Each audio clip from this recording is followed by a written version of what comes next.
6 ফেব্রুয়ারি আরো একটা movie release করেছিল গোদান বলে। তো এই মুভিটা আমার কেমন লাগলো, তো বেসিক্যালি এই মুভিটা মুন্সি প্রেমচাঁদের সাহিত্যের মানে একটা ক্লাসিক সাহিত্য গল্পের অবলম্বনে এই মুভিটা তৈরি করা হয়েছে। সেই গল্প থেকে এটা অনুপ্রাণিত, ইন্সপায়ার বলতে পারো। তো দেখো, এই মুভিটা আমার মানে যতগুলো মুভি আমাদের এইবারে 6 তারিখে রিলিজ করেছে তার মধ্যে এটা আমার লাস্ট মুভি যেটা আমি দেখে আসছি। এবং তারপর কিন্তু আমি অনলাইন এবং ওটিটিতে যে মুভিগুলো আছে সেগুলোকে এবার একটা একটা করে এক্সপ্লোর করবো বা দেখবো, তোমাদের রিভিউ দেবো। তো অনেকগুলো জিনিস, অনেকগুলো কন্টেন্ট জমা পড়ে গেছে বুঝতে পারছি, কিন্তু এটা মানে হল হিসাবে তো আমি এটা লাস্ট মুভি যেটা দেখলাম সেটা তোমাদের এখন বলছি। তো গোদান মুভিটা আমার কেমন লাগলো তারই একটা অল ওভার রিভিউ দেবো। তো দিস ইজ যিশু, আর তোমরা আছো চলো রিভিউ করি চ্যানেল। তোমাদের সকলকে স্বাগত। যারা এখনো পর্যন্ত চ্যানেলটাকে সাবস্ক্রাইব করোনি প্লিজ চ্যানেলটাকে সাবস্ক্রাইব করে পাশে থাকো, আর বেল আইকনটা প্রেস করে নোটিফিকেশন অন করে দাও যাতে করে কোনো রিভিউ তোমাদের মিস না যায়। তো গোদান মুভিটা আমার কেমন লাগলো, দেখো এই মুভির যে পরিচালক সেটা হচ্ছে অমিত প্রজাপতি এবং বিনোদ কুমার চৌধুরী। কাস্টে আছে সাহিল আনন্দ, উপাসনা সিং, মনোজ যোশী এবং রাজেশ জয়স। জনরা বলতে পারো এটা সোশ্যাল ড্রামা। কি আমার জন্য ওয়ার্ক করলো, পজিটিভ দিক যদি বলি, সরি, সিনেমাটা কেবল একটা কাহিনী নয়, বরং আমাদের শিকড় এবং আমাদের সংস্কৃতির একটা আয়না বলতে পারো। বিশেষ করে করুণা এবং প্রাণী কল্যাণের যে বার্তা দেওয়া হয়েছে তা বর্তমান সময়ে দাঁড়িয়ে কিন্তু অত্যন্ত প্রাসঙ্গিক। মনোজ যোশী এবং উপাসনা সিং এর মতো অভিজ্ঞ অভিনেতাদের কাজ সিনেমাটাকে অন্য একটা উচ্চতায় নিয়ে গেছে বলবো। আর সাহিল আনন্দের অভিনয় দর্শকদের কিন্তু ভালো লাগবে। আচ্ছা, তথাকথিত বাণিজ্যিক সিনেমার ভিড়ে এটা এমন কিছু সামাজিক ইস্যু নিয়ে কথা বলে যা সচরাচর রূপালী পর্দায় কিন্তু দেখা যায় না। ভারতের গ্রামীণ জীবনের বাস্তবতা এবং মানুষের মূল্যবোধের সংঘাত সুন্দরভাবে ফুটে উঠেছে মুভিটার মধ্য দিয়ে।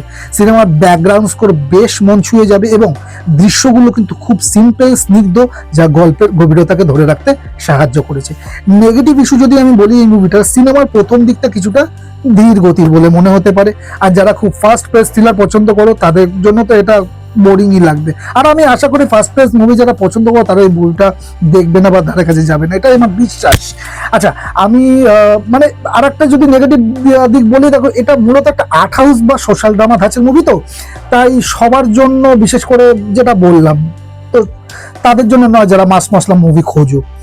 আর খবর পাওয়া গেছে যে কিছু আন্তর্জাতিক মার্কেটে যেমন গালফ দেশগুলোতে কন্টেন্ট সংক্রান্ত কারণে স্ক্রিনিং নিয়ে কিছুটা সমস্যা হয়েছে, যা এই মুভিটার ব্যবসায়িক সাফল্যে কিছুটা কিন্তু প্রভাব ফেলবে। সিনেমাটা যদি মানে আমি যদি ফাইনাল ভার্ডিক্ট দিই, এটা কোনো গ্ল্যামারাস ফ্যান্টাসি নয়, বরং মাটির কাছাকাছি থাকা একটা গল্প।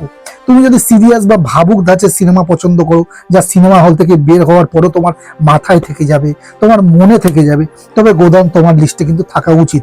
এটা একটা inspiring must watch family drama বলবো। আমি মুভিটাকে রেটিং দেবো 3.5 আউট অফ 5।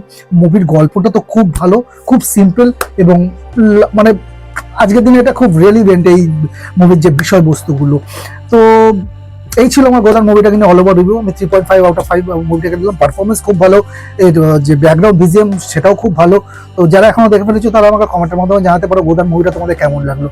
আর যারা দেখোনি তাদের এই বলবো যে আর্টি ফিল্ম, তো সেই হিসেবে তোমাকে এক্সপেকটেশন নিয়ে যেতে হবে। একটু স্লো তো থাকবেই, কিন্তু মুভিটা কিন্তু অল ওভার যখন তুমি কমপ্লিট করে হল থেকে বেরোবে তখন কিন্তু তোমার একটা কি বলবো, মনটা কিন্তু একটা মানে স্নিগ্ধতা আসবে তোমার মনে, এবং মুভিটা তোমার অনেকক্ষণ তোমার সাথে থেকেই যাবে, এটাই বলার ছিল। এই ভিডিওটা যদি তোমার ভালো লাগে তাহলে একটা লাইক শেয়ার করে দিও, আর চ্যানেলটাকে যদি সাবস্ক্রাইব না করে তো প্লিজ এবার চ্যানেলটাকে সাবস্ক্রাইব করে পাশে থাকো, বেল আইকনটাকে প্রেস করে দিতে কিন্তু ভুলো না। দেখা হচ্ছে নেক্সট ভিডিওতে, নেক্সট মুভি রিলেটেড বা সিরিজ রিলেটেড কোনো রিভিউ নিয়ে। ততক্ষণ ধরে ভালো থাকো, সুস্থ থাকো, দেখতে থাকো। চলো রিভিউ করি, টাটা।